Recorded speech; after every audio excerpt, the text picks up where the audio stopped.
Well, good morning, everybody. It is Friday, June 3rd.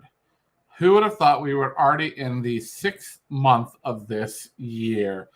It is so good to be with you here on this Friday. Um, kind of feel lost again today. Michael's not here with me, but he's on vacation with his family. So I hope he's enjoying his day today. He and I were together earlier this week. We recorded our mini series for our podcast, The Combustion Chronicles. That'll go live in July. So be looking for that because it's really wicked cool with a good friend of ours, Zach Hamilton, and talking about the experience ecosystem and kind of challenging the 20-year-old playbook. So be on the lookout for that.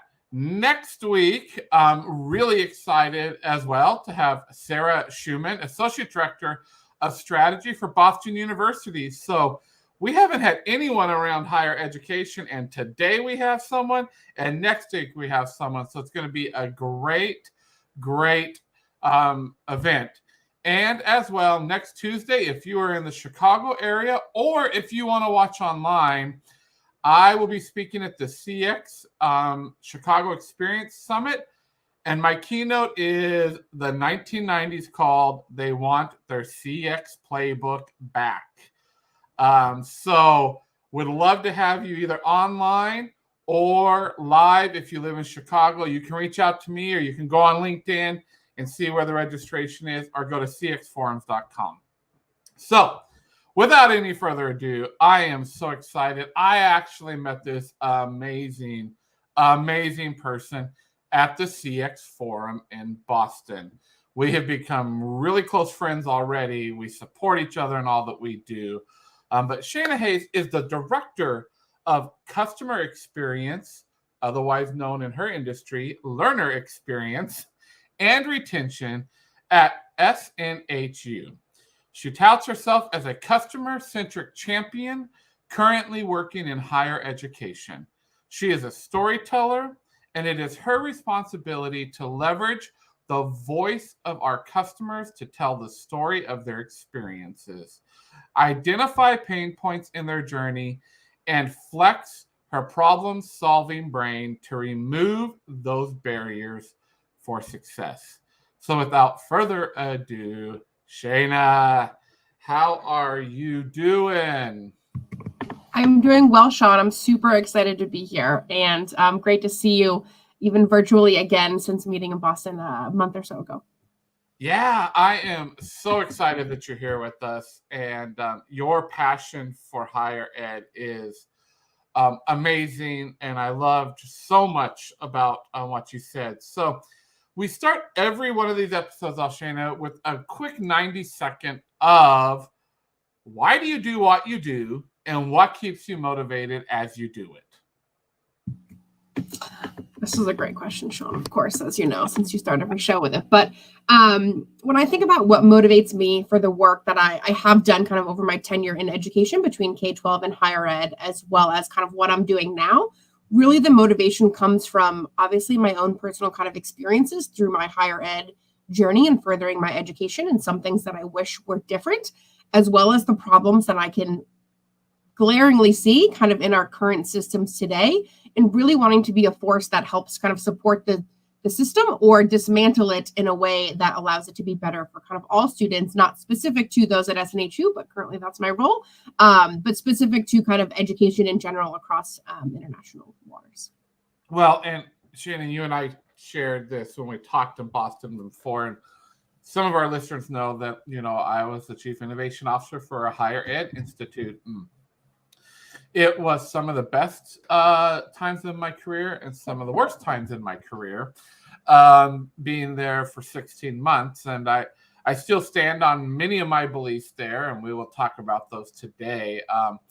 And as I heard you share, and when we were in Boston, I think it would be great for our listeners to understand a little bit of your personal journey. And you started to allude to that, and you may get into it even more as we ask questions, but can you just give us just a peek into your personal journey and why that passion became so real for you? Sure. So I am a first generation college student. So I'm the first person in my immediate family to receive a degree or even take any college credits. And so I set off to go to college, and I went to a very small private institution in New Hampshire, not SNHU, ironically enough. That being said, I ended up receiving an education degree from the institution to teach high school math, and graduated in about 4.5 years or so. And after I graduated, I was, over the moon, so excited. I was the first person in my family, and proud doesn't begin to describe the feelings that I had for myself, as well as kind of the feelings that were wrapped up in my success from my family and my immediate friends and that type of thing. And so off I go into the real world to find a new job, and be this math teacher that I've, dreamt about being for the last 4.5 years through all the 8 a.m.s that I really didn't love taking.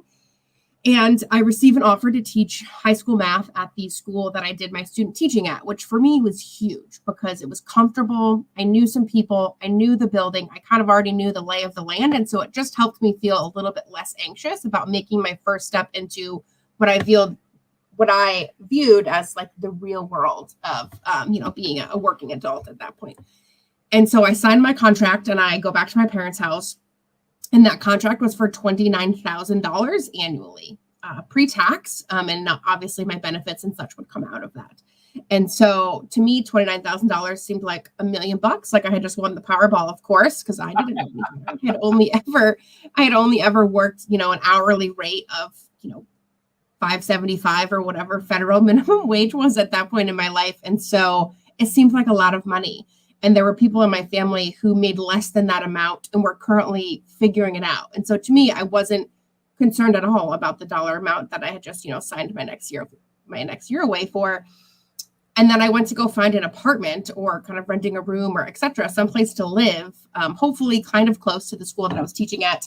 And my mom gave me the conversation of, don't spend more than 30% of your take-home pay, which I know is a little traditional and outdated these days, but this was a little while ago, so we'll leave that there.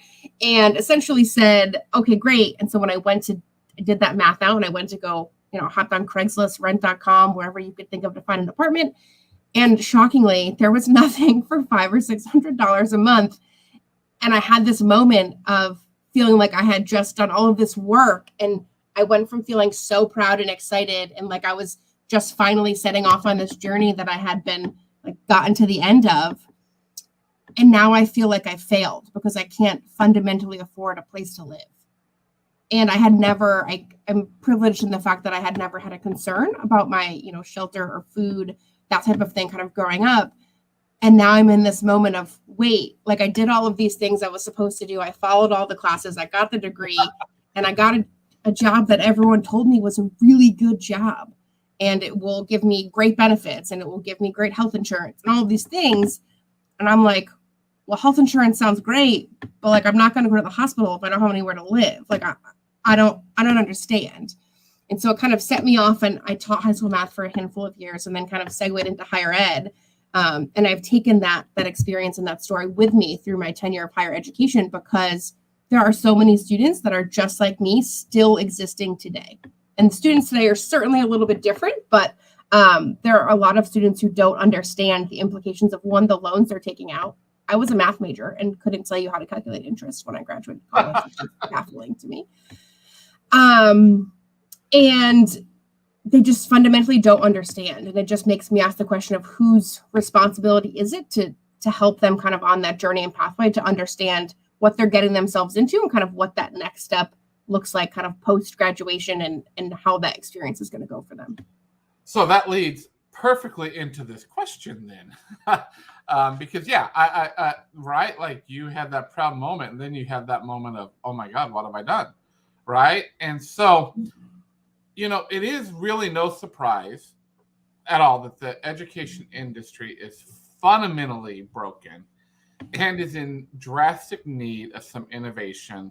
And in particular, that the learner experience is at the heart of many institutions, and yet few can speak to how the experience is measured. And I can say this from my own personal experience. I know this. So, in your opinion, Shanna, why is the learner experience then so broken. I mean, you just shared your personal story. That's one of millions.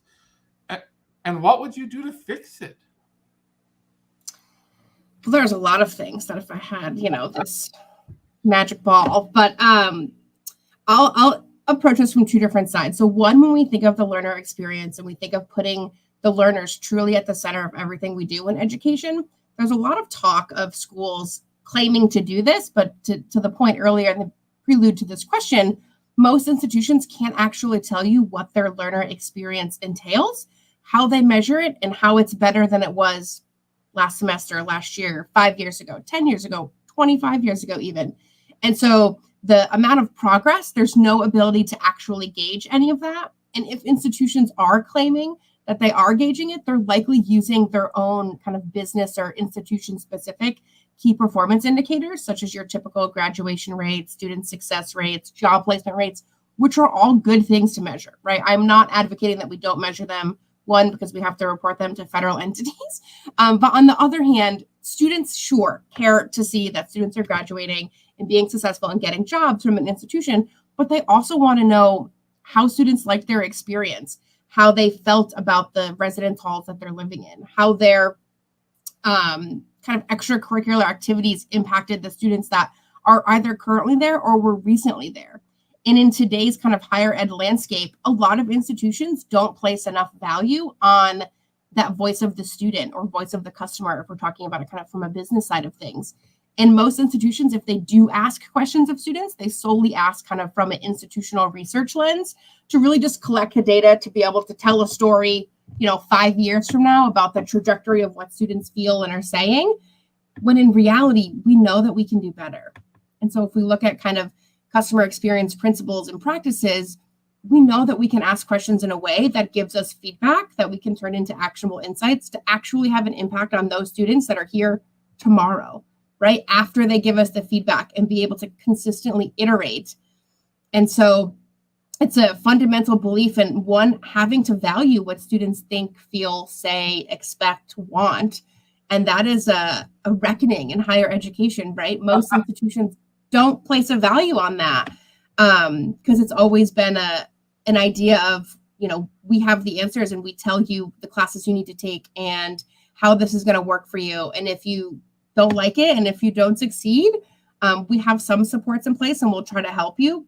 But if your needs or wants are kind of outside of that semi-personalized structure, then the institution typically takes zero accountability and kind of wishes you the best of luck elsewhere.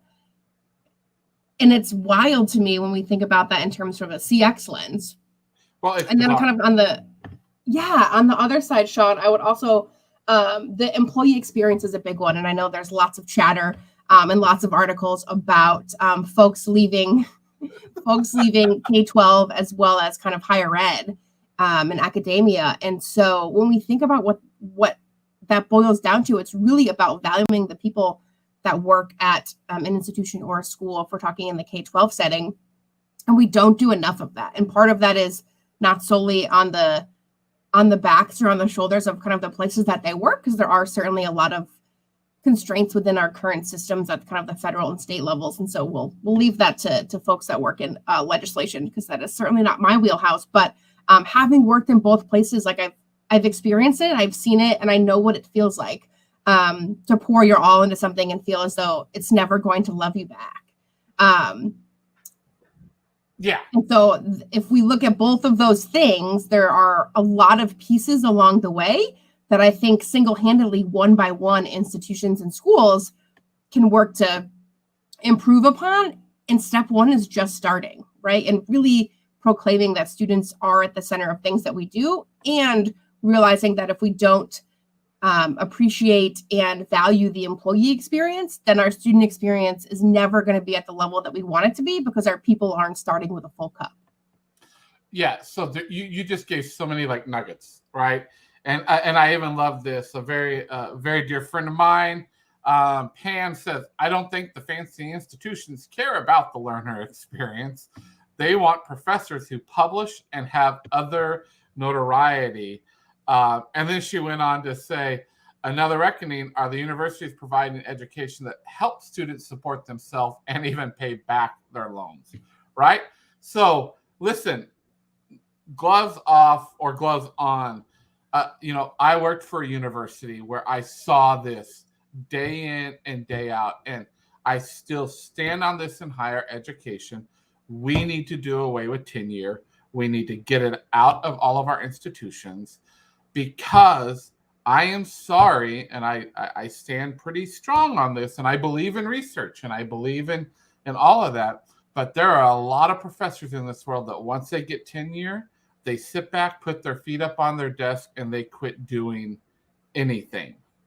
And they just teach their 3 classes for the semester, right? And you know this, Shanna, like they just, and yeah, our K12 systems, they're broken bad. I mean, I hate to say it, but the school district we live in here in Cincinnati, it is all catered to how do you get to college? How do you get to university? And I have 2 neurodiverse children, one who has autism that may never go to college, right? And the school district isn't made for him. And I have a 13-year-old, almost 14-year-old, that I don't know that college is going to be made for her. And yet that's how the system is. And yeah, the employee experience, we don't even want to go there because it's horrible. It's horrific, right? So let's flip this, because you did talk about this a little bit, and I do want people to really hear your perspective and working in that. What best practices then would you use, Shanna, from the business world to transfer into education when it comes to, and let's even call it this, customer experience? I remember when I said customer experience in higher ed, I felt like I had just been shot 100,000 bullets out of people's eyes, because I was told they're not our customers. And I said, if someone's writing a check and paying for it, they're your customer. So what best practices would you use? Yeah, so I alluded to one earlier, and I think step one is really understanding that fundamentally, if you don't have students at your institution, you don't exist. And so it would behoove you to care and value about what they say, think, feel, expect, want, need, etc., and then be able to actually iterate based upon that feedback that you receive from them. So step one is asking for their feedback in a way that allows you to actually use it. And then step two is that when you get the feedback from your students, don't explain it away, right? We've been living in this world of, the ongoing COVID-19 pandemic, and a lot of institutions I have seen share data kind of publicly in various articles and such, and it's always with the caveat of, and we're during the pandemic, which is 100% valid and 100% true. But that doesn't mean that you don't have to listen to what students are saying about their experience, simply because it's different than it was, 2.5 years ago, when kind of the world changed as we knew it then. And I would argue that likely what we're seeing today in a lot of institutions is not going to go away, right? Students are going to want a more personalized experience because they've had it, and because they can get it from their phone provider, or they can get it from kind of a credential boot camp program. But why can't they get it when they're paying $50,000+ a year at a college or university? And so valuing their feedback and asking for it is step one. Step two is actually acting on that feedback and not intentionally just kind of writing it off, which we see institutions in the education system as a whole do all the time. And then really step three is thinking about how can we do this better, and not being afraid of, this scary change thing that we all keep talking about in education. And I work with some incredible folks who are very traditionally minded, and I probably drive them up a wall with all of my questions and thoughts and ideas. And yet I know that they still respect me, and I still respect them. And so in education, it's this really weird space of kind of this balancing act between folks who are very traditionally minded, and then the folks who I would put me in the article, in the category of like wanting to blow it up and do it better. And that's not because there's not some really great things that already happen. And so I think sometimes that balance gets tricky to navigate for people, and they just put up the wall and say, no, I don't want any change, or no, everything in the former or existing system is not good enough and we have to do everything differently, etc. And so I think the magic really will happen when the two different kind of categories of folks that have been working in education for, a couple of decades, and then the folks that are kind of infusing new energy and life and ideas into the systems are able to meet on a common ground and really understand that we're all here for the same reason, right? It's no surprise that most people are not in education for money, because there isn't a lot. And so no one's here simply because, the paycheck is so great. And so really getting down to the question that you asked earlier, Shawn, why are you here and what fuels you to do what you do? And part of that is kind of destructuring all that we have learned in our own education experiences, because we grew up and we went through these experiences that are still in place today at most colleges and universities. And it's really hard to understand and think differently about them when your lived experience it worked for, right? Like there are people I work with who had a great college experience, who graduated with little student loan debt and have been doing great and then got a PhD and are now faculty. And so for them to think about like, well, what do you mean it doesn't work? It's a different kind of mindset and a different idea. And when you're able to open yourself up to understand and really be empathetic about other people's experiences and how that impacts them, the world is really going to be seen differently kind of across the board in education. I love it. One last question for you. Sure. If you had a magic wand, what is the one thing you would do today to improve the learner experience? Oh gosh. If I had a magic wand, I think that I would require, I guess is the word I'm going to use in this moment, and expect institutions to conduct and measure and announce customer performance indicators for all of their specific institutions or landscapes. So essentially what I mean by that is ask your students, hold student interviews, run a couple of surveys, really understand the moments that matter for your specific student demographic or your specific student audience, and then report on how students are measuring those various kind of points in time or feelings or emotions or things that they value at the higher education and collegiate level, because those are the things that are really going to improve the retention of your students. Like, yes, we can keep putting support systems in place, but adding more of the same thing isn't truly going to, revitalize your graduation rates or your retention numbers. And so we have to start thinking differently. And I really believe that understanding what our students, think, want, feel, expect, etc., that I keep saying, is at the fundamental root cause of some of those problems. And so that's my magic wand thought for today. I love it. I love it. There's so much more we could keep talking about around this. But thank you so much, Shanna. I'm assuming, just like with me, best place if people want to reach out to you is via LinkedIn. Connect with Shanna. She is just wicked smart and love it. Keep seeing some great comments come in here. What I just saw from Bob, I call him Bobby. Great recommendation, Shanna. So your magic wand, right? And I love that you even said publish it, because there's a lot of stuff that gets done and doesn't get published, and let people know. So, but yeah, connect with Shanna there. Shanna, if you'll hang out for just a little bit, I'm going to close up the show, and then you and I can say bye to each other. All right, everyone. That was great. We talked about education, and next week is going to be more education. If you want to learn more about even what I do and what Mofi does, you can go to mofi.co or ShawnNason.com. You can always send us an email at hello@mofi.co, or you can direct message me through LinkedIn. I check LinkedIn all the time. You can connect with Shanna, myself, Michael, who's on vacation today, via LinkedIn. But most importantly is that if you play in the experience ecosystem, we want you on the show. We talk about the good, bad, and ugly of everything. So come join us on the show. I hope everyone has an amazing weekend, and we will see you back here next Friday. Friday.